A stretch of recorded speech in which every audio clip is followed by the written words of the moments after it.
감사합니다. 세 가지 질문이란 제목으로 함께 말씀을 나누도록 하겠습니다. 오늘이 종려주일입니다.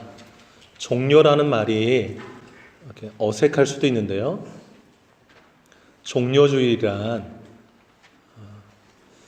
예수님이 예루살렘에 입성하실 때에 많은 무리들이 종려나무 가지를 꺾어서 예수님이 가시는 앞길에 이렇게 깔고 또 흔들기도 하면서 환영한 것을 기념해서 드리는 주일이 종려주일인데요. 종려나무 가지가 바로 여러분 앞에 보이시는 이 나무 가지입니다. 야자나무 가지. 이 나무 가지를 깔고 또 흔들면서 이렇게 주님을 환영했는데요. 2000년 전의 종려주일의 모습이 오늘 본문에 나와 있습니다. 여러분 7절 보시면 예수님이 나귀 새끼를 타셨다 그래요. 그리고 예루살렘에 입성을 하시는데 8절 보시면 무리의 대다수가 겉옷을 그 앞에 막 깔았대요.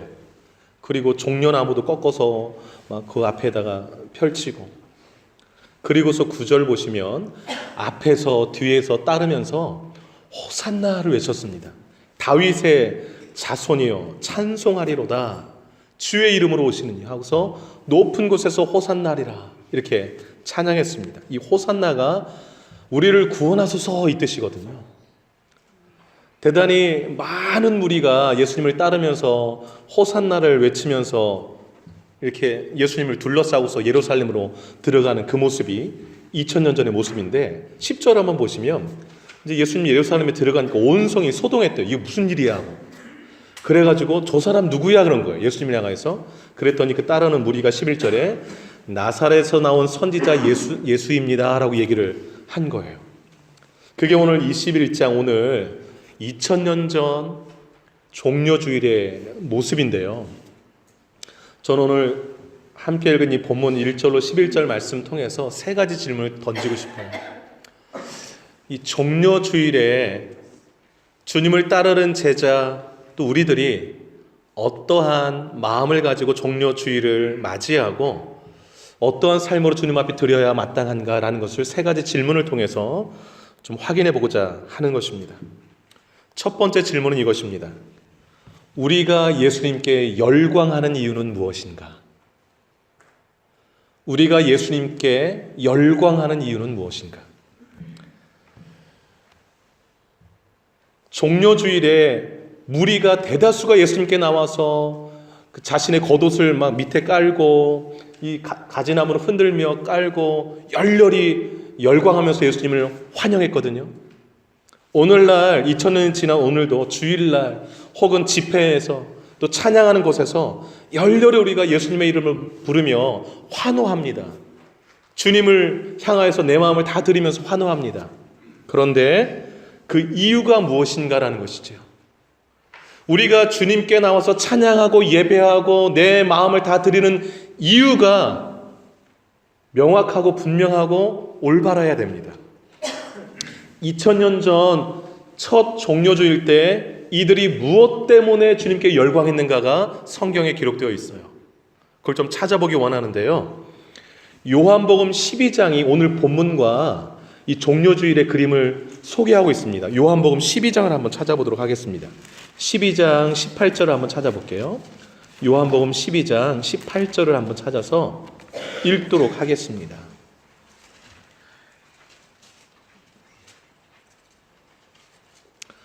여러분 13절을 먼저 잠깐 보시면 12절 그 이튿날의 명절에 온 큰 무리가, 명절은 유월절을 가리켜요, 예수께서 예루살렘으로 오신다는 것을 듣고 13절 종려나무 가지를 가지고 맞으러 나가 외치며 호산나 찬송하리로다 주의 이름으로 오시느니 곧 이스라엘 왕이시여 하더라 그랬잖아요. 18절 한번 읽겠습니다. 시작. 이에 무리가 예수를 맞음은 이 표적 행하심을 이 표적 행하심을 들었습니다. 표적은 기적이라고 보시면 돼요. 예수님 메시아가 되시는 표가 있는 기적, 이게 표적인데 기적을 말하는데 그 기적이 어떤 기적인가? 그 바로 위에 17절을 한번 보시기 바랍니다. 17절 한번 읽겠습니다. 시작. 나사로를 무덤에서 불러내어 죽은 자 가운데서 살리실 때에 함께 있던 무리가 증언한지라. 죽은 나사로를 살리신 예수님의 이야기를 듣고 무리가 열광한 거예요. 야, 죽은 나사로를 살리신 분이 저 예수야 하고서 막, 그리고 몰려든 겁니다. 그리고 예수님께 열광한 거예요. 표적 행하심을 듣고, 죽은 나사로 살렸다는 얘기를 듣고 몰려들면서 열광하기 시작한 거예요. 여러분, 죽은 나사로 살리신 그 사건이 바로 요한복음 11장이에요. 바로 앞장. 여러분, 39절 한번 볼까요? 11장 39절 한번 보세요. 11장 39절 한번 읽도록 하겠습니다. 시작. 예수께서 이르시되 돌을 옮겨놓으라 하시니 그 죽은 자의 누이 마르다가 이르되 주여, 죽은 지가 나흘이 되었으며 벌써, 그 마르다 오라비가 죽었는데 나흘이 지난 거예요. 그래서 썩은 냄새가 벌써 나는 거예요. 돌 옮겨서 뭐합니까? 이미 다 끝났는데, 이런 얘기죠. 그랬더니 예수님이 40절에 뭐라고 말씀하시는가 보세요. 40절 시작. 예수께서 이르시되 내 말이 네가 믿으면 하나님의 영광을 보리라 하지 아니하였느냐 하시니, 그리고 43절 읽겠습니다. 43절 시작. 이 말씀을 하시고 큰 소리로 나사로야 나오라 부르시니, 44절 죽은 자가 수족을 배로 동인 채로 나오는데 그 얼굴은 수건에 쌓였더라. 예수께서 이르시되 풀어놓아 다니게 하라 하시니라. 아멘.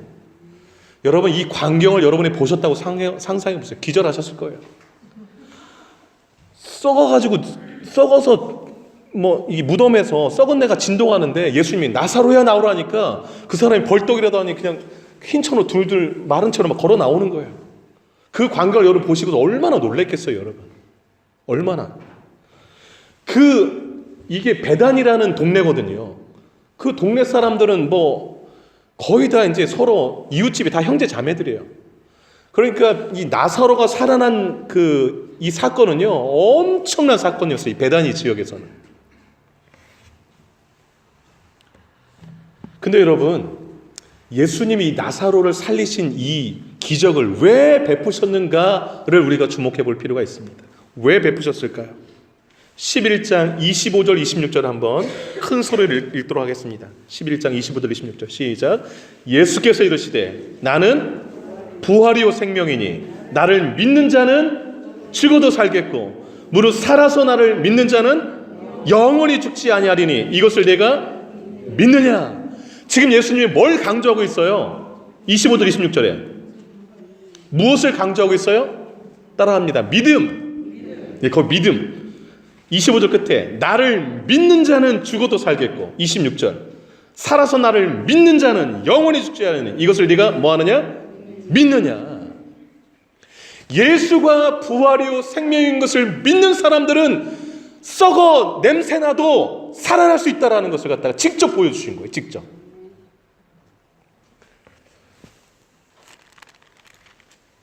예수님이 죽은 자를 살리신 이 기적을 보이신 이유는 예수가 부활이고 생명이라는 것을 믿게 함으로 믿은 사람들이 사망에서 건짐받아 영생 얻게 하는 이 축복 주려고 하시는 거예요. 그런데 오늘 종료주일날 막 겉옷 깔고 했던 이 사람들은 그 죽은 자를 살리신 기적만 바라보고 그 기적 나에게도 한번 일어났으면, 우리 집안에도 내가 원하는 이 소원 이루어졌으면 하는 그 마음으로 호산나를 외치기 시작했어요.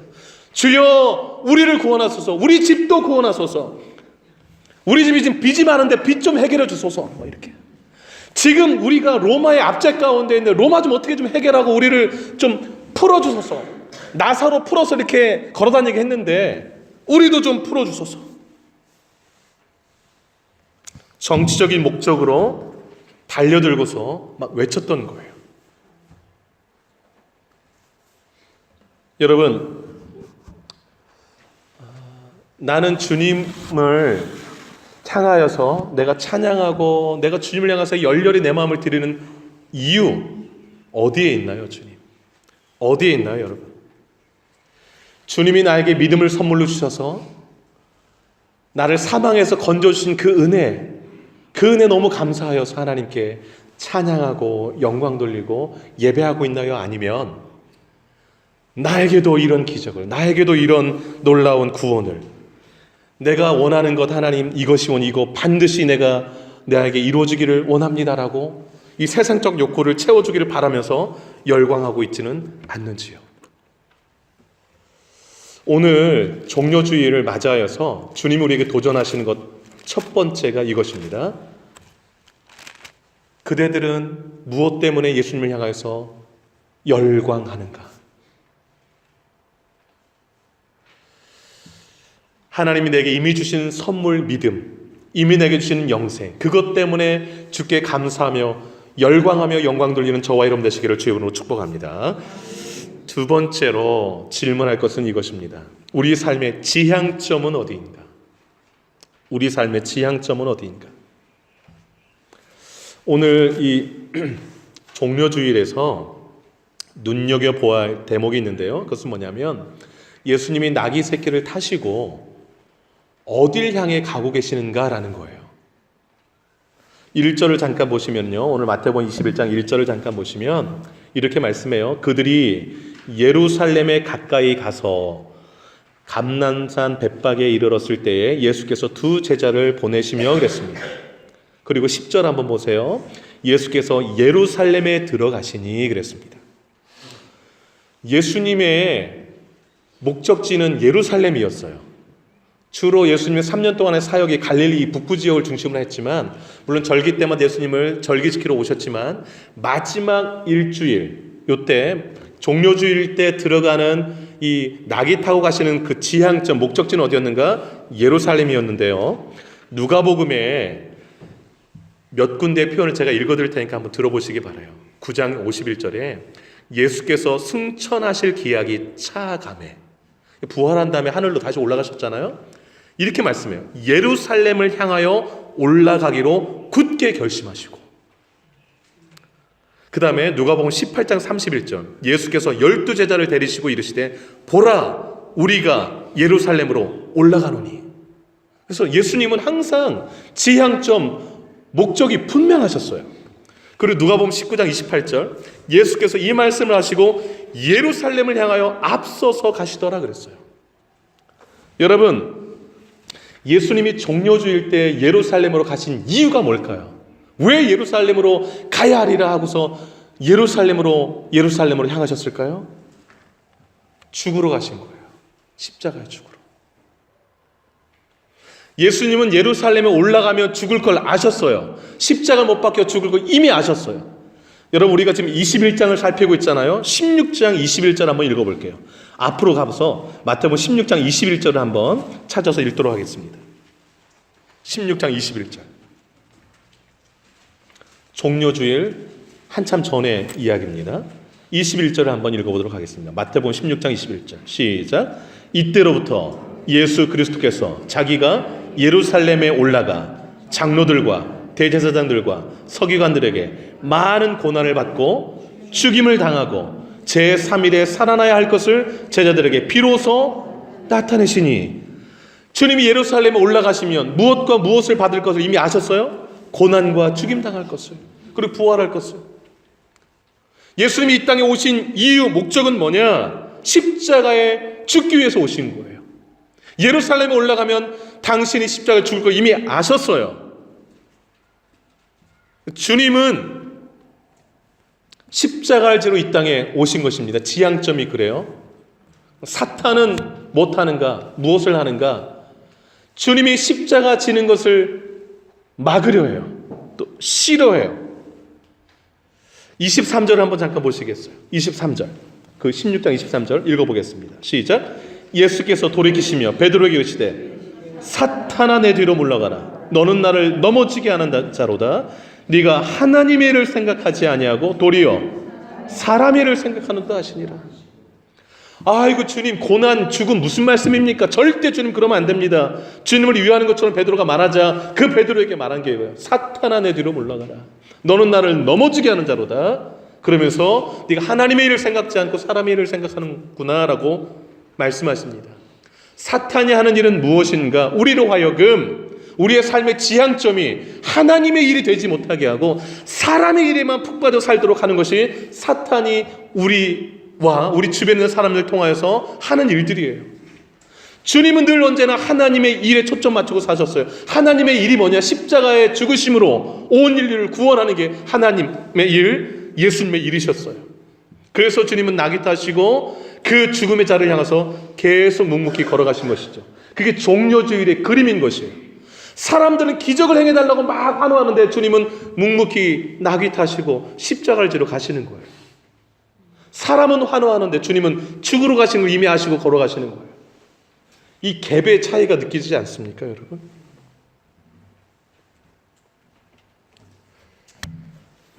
이 땅 가운데 우리의 삶의 지향점이 하나님의 일이 아니고 사람의 일이 되어 살 때가 너무 많아요.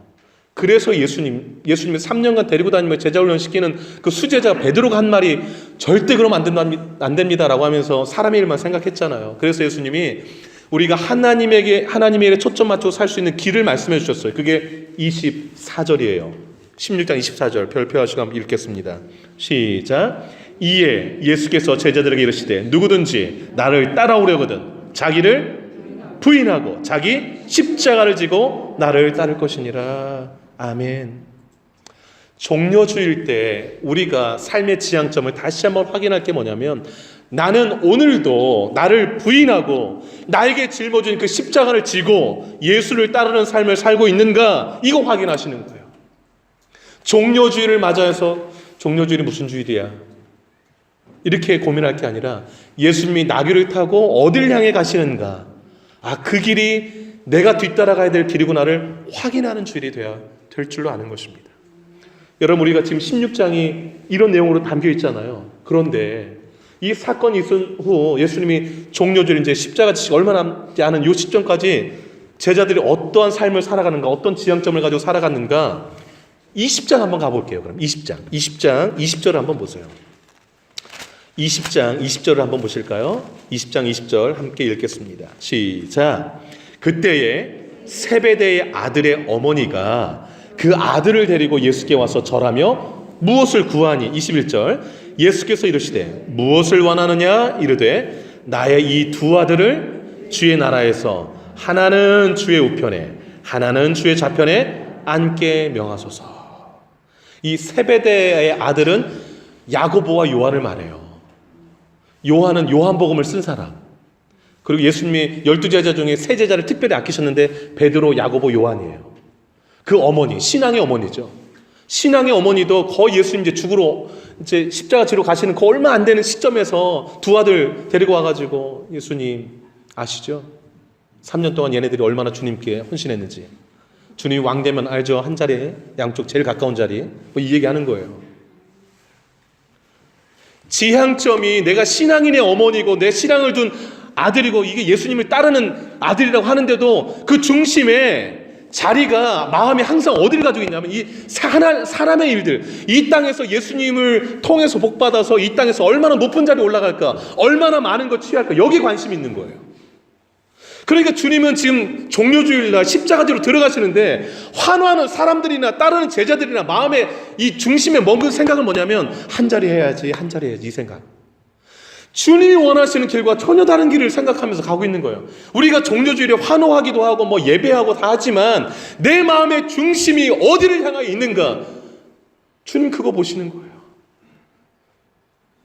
주님이 뭐라고 말씀하셨을까요? 그 어머니한테 22절 한번 보세요. 22절 한번 읽을게요. 그 다음 절 시작. 예수께서 대답하여 이르시되 너희는 너희가 구하는 것을 알지 못하는도다.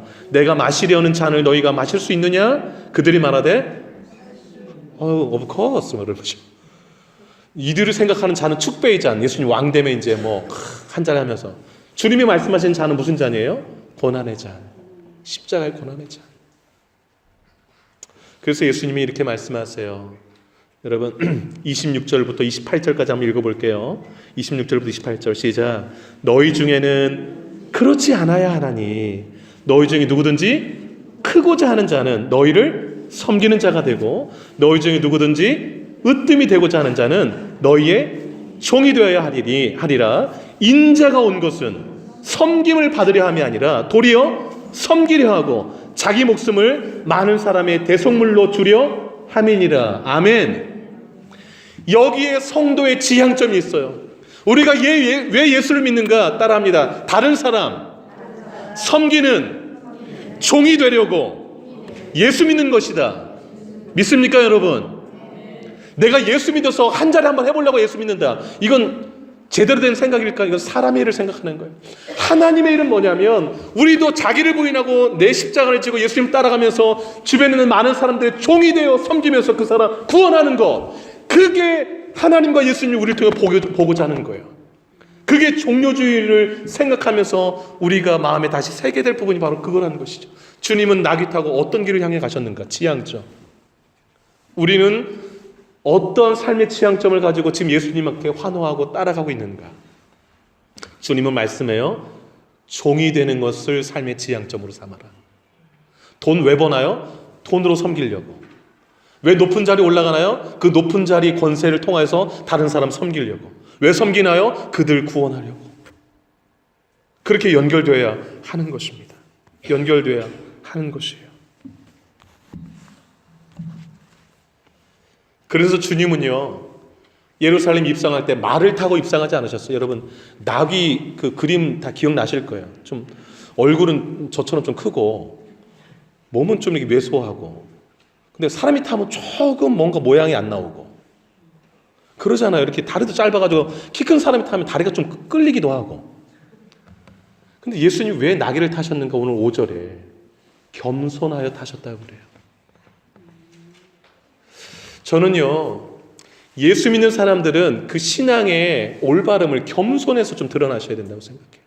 예수를 믿는데 겸손의 냄새가 안 난다. 잘못 믿고 있는 거예요. 예수를 오래 믿으셨다고 하는데 다른 사람을 섬기는 모습이 전혀 없다. 잘못 믿고 있는 거예요. 교회 생활 하면 할수록 새로 오신 분들 막 섬겨드리고 주변에 있는 사람들을 막 섬기는 모습을 하셔요. 그게 정말 예수 잘 믿는 거예요. 그게 종료주의를 잘 지킨 사람의 모습이에요.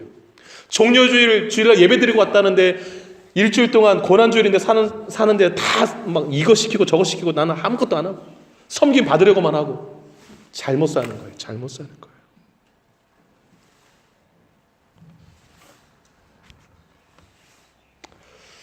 종료주일에 우리가 두 번째로 점검해야 될 것, 나의 삶의 지향점은 어딜 향해 있는가? 요거 다시 한번 확인할 수 있기를 바라요. 마지막 하나만 더 말씀드릴게요. 우리의 삶의 주인은 누구인가? 이 질문 오늘 본문에서 우리에게 던지고 있습니다. 우리의 삶의 주인은 누구인가? 오늘 본문에 눈여겨볼 대목이 있는데 그건 뭐냐면요, 예수님이 예루살렘 입성하실 때 뭘 타고 가셨죠? 나귀 새끼. 그런데 그 나귀 새끼를 타고 갈 것을 구약에서 이미 예언되어 있었어요. 놀랍지 않나요? 스가랴서인데 그게 9장 9절에 예수님이 예루살렘에 이제 들어가실 때 겸손하셔서 나귀를 타실 것이다라는 게 예언되어 있는데, 그럼 예수님이 마지막 이제 십자가 죽기 전에 예루살렘 들어갈 때 나귀를 반드시 타셔야 되거든요. 근데 그 반드시 예수님이 타셔야 될 그 나귀를 제공한 주인이 있어요. 제공한 사람. 그 사람이 제공을 해서 그 성취된 거거든요. 예언이. 그 주인을 좀 주목해 보려고 해요. 여러분 2절 한번 보시기 바라요. 그 이제 예루살렘 가까이 가실 때 이제 예수님은 나귀를 반드시 타셔야 되니까, 그래야 구약의 예언이 이루어지니까 제자 둘을 보내요. 2절 보세요. 1절에는 두 제자를 보내시며 그랬잖아요. 끝에 2절 이르시되 너희는 두 제자에게 말하는 거, 맞은편 마을로 가라. 그리하면 곧 메인 나귀와 나귀 새끼가 함께 있는 것을 볼 텐데 풀어서 내게로 끌고 와라 그랬어요.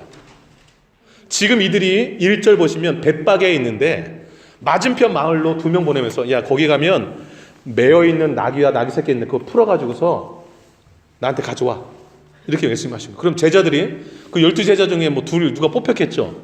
어떤 생각을 했을까요? 여러분에게 이걸 시키셨다. 예수님 생각이 있으신 거예요, 없으신 거예요 지금? 그거 당연히 매어있는 나귀라면 주인이 있을 테고, 그거 끌러가면 주인이 당신 뭐요 이럴 텐데, 그 왜 끌고 가시오 이럴 텐데, 그 남의 걸 막 끌고 와도 되나, 이런 생각을 제자들이 했을 거란 말이죠. 자연스럽게 이 생각하는 걸 주님이 읽으셨던 것 같아요. 그래서 그 다음 절에 3절에 뭐라고 하는 거 보세요. 3절 읽겠습니다. 시작. 만일 누가 무슨 말을 하거든 주가 쓰시겠다 하라. 그리하면 즉시 보내리라 하시니 그랬습니다. 왜 끌고 가시오 이러면 주가 쓰시겠다고 얘기해 이러신 거예요. 여러분 주가 쓰시겠다 밑줄 긋어요. 그 NIV 영어 성경에 The Lord needs them 그랬습니다. The Lord는 하나님을 가리켜요. 하나님이 그것들을 필요로 하신데 이렇게 말하라고 한 거예요. 여기서 놀라운 사실이 있어요. 나귀의 주인은 분명히 있어요. 그런데 여기서 말하는 게 뭐냐면 우리가 소유한 모든 것의 진짜 주인은 하나님이시라는 거예요. 하나님이 필요로 한데 그걸 그러면 이제 그 주인이 뭐라고 했냐? 즉시 보내니라 그랬습니다. 이 뭐냐면 그러니까 진짜 주인이 나타나서 그 하나님께서 필요로 한다 하실 때는 내가 소유하고 있는 것, 이게 진짜 주인이 나타나셨으니까 나는 청직이고 즉시 보내야 마땅하다 하는 것이죠. 즉시 보내야. 주인 대신 하나님이 필요로 하실 때. 여러분 생각해 보세요. 나귀들도 많지 않았겠어요? 그 예루살렘에? 그런데 내 나귀가 예수님 마지막 가시는 그 길에 예수님을 태우고 가게 된다. 얼마나 영광스럽겠습니까? 예수님이 한 번에 두 나귀를 탈 수가 없잖아요. 근데 내 나귀를 타신다. 얼마나 감격스럽습니까? 여러분 진짜 축복이 뭘까요? 저는 오늘 본문에서 이 생각을 해보는 거예요. 진짜 축복이 뭘까? 내가 하나님께 축복받아서 이 땅에서 많은 소유를 누리고 이 땅에서 많은 영광을 차지하는 게 진짜 복일까? 아니면 이 땅 사는 동안에 주님이 필요로 하실 때 내가 쓰임받는 삶을 사는 것, 이게 진짜 복일까? 어떤 게 복일 것 같아요, 여러분? 쓰임받는 인생으로 남은 생에 사는 게 진짜 복인 줄로 믿으시기 바랍니다. 그래서 여러분 이 주일날 와서 뭐 하여튼 이 식사 봉사하는 것도 다 쓰임받는 거예요. 이 찬양할 때 그 연주하는 것도 다 쓰임받는 것이고 얼마나 감사한지 몰라. 내가 주님을 위해서 주님이 뭘 필요하실 때 내게 맡기신 거 내가 뭘 드리면 주님이 기뻐하실까? 여러분 사람의 소유에는 한도 끝도 없어요. 10억이 생기면 만족할 것 같지만 10억 진짜 생기면 어떤 마음이 들까요? 야 만족한다. 이제 더 이상 돈 필요 없다. 이럴까요? 100억 있으면 어떨까? 이 생각 바로 들어요.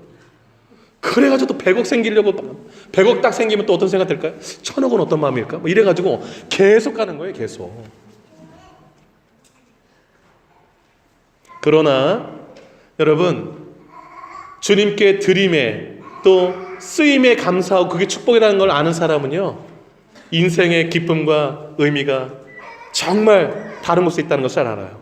여러분 이 맞은편 마을이 어디일까요? 여러분 이 맞은편 마을, 이 맞은편 마을이 여러분 그 마가복음 11장 1절에 보면 11장도 그 종려주일 사건을 기록해 놨거든요. 거기 보면 이렇게 1절에 나와 있어요. 감람산 벳바게와 베다니에 이르렀을 때 그래요. 베다니에. 그래서 벳바게 맞은편이 베다니 마을이었을 것이다 라고 봅니다. 베다니가 어떤 곳인가? 그 나사로 살린 그 동네, 그리고 마르다 마리아 사는 그 동네, 그리고 나병 환자 고쳐진 거, 많은 여인의 아픔을 어루만져서 고침받은 그런 일이 있던 거. 여러분 기억하세요? 예수님이 예루살렘에 오셨을 때 예루살렘에서 안 주무시고 베다니에서 주무셨어요. 베다니가 어떤 뜻인고 하니 슬픔의 집, 가난한 자의 집이에요. 왜 그런 일이 있는 거예요? 그 속에 그 동네에 가난한 사람들이 많이 살았어요. 또 슬픔 있는 사람들. 그래 좀 못 사는 동네예요. 그 동네에 주님이 마음이 가셔가지고 글로 간 거예요. 그래서 거기서 같이 친구가 되어주시고 그 동네 사람들은 예수님에 대해서 너무너무 막 이렇게 마음에 은혜가 있고 죽은 나사로 살렸기 때문에 예수님이 쓰시겠다 그러면 옆집에 나가 내 것도 가져가 할 정도로 예수님에 대한 예수님 어떤 분이신가 또 예수님에 대한 믿음, 은혜를 다 알고 있던 사람들이에요. 여러분 예수님에게 향유 부은 여인 나오잖아요. 그게 베다니 사람들이었어요. 여러분 마가복음 14장에 나온 향유 부인 여인, 그 다음에 그 여러분 요한복음 12장에 아까 종려주일장에는 그 바로 앞장 그 12장 그 앞부분에가 뭐냐면 그 잔치를 열었어요. 그 나사로 살아났다고 너무너무 좋아가지고 잔치를 낸 그 자리에서 그 나사로의 동생 마리아가 예수님께 향유를 부어요. 그 향유 값이 한 2천만 원 돼요 오늘날로. 그걸 예수님께 부은 거예요. 여러분 그러니까 은혜 받은 사람들이요 예수님이 누구신가 아는 사람들 주님께 드림이 그냥 아깝지 않고 그냥 너무너무 감사해서 드리는 거예요. 왜냐하면 주님이 걸어가신 그 길, 주님이 지금 누굴 위해 십자가 죽으실 걸 아니까 그 은혜에 비하면 내 것은 아무것도 아니다라는 거죠. 그러니까 이런 마음으로 사는가라는 거예요.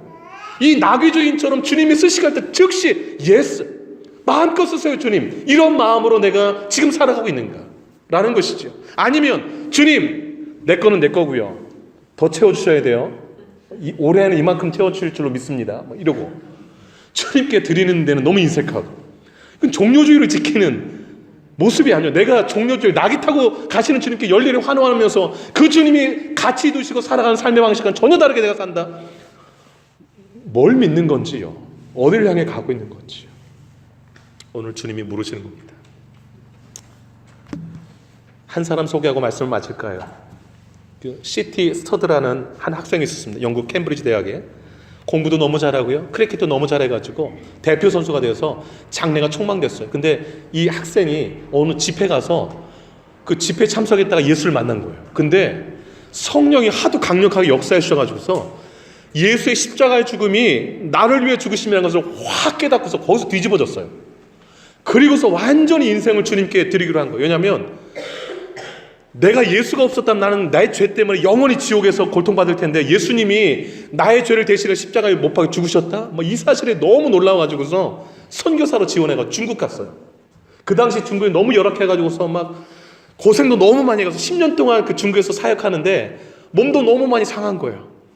돌아와서 막 병을 너무 알아가지고서 투병할 때 이제 주변에 볼 때, 뭐하니? 장래가 촉망된다 했는데 병까지 없고 중국은 왜 갔다 왔니? 이러고 있는데 그 스터드가 다시 아프리카 가겠다는 거예요. 아프리카 사람들도 복음 전하는. 그 주변 사람들 제정신이야 막 이랬어요. 그때 시티 스터드가 이렇게 말했습니다. 들어보세요.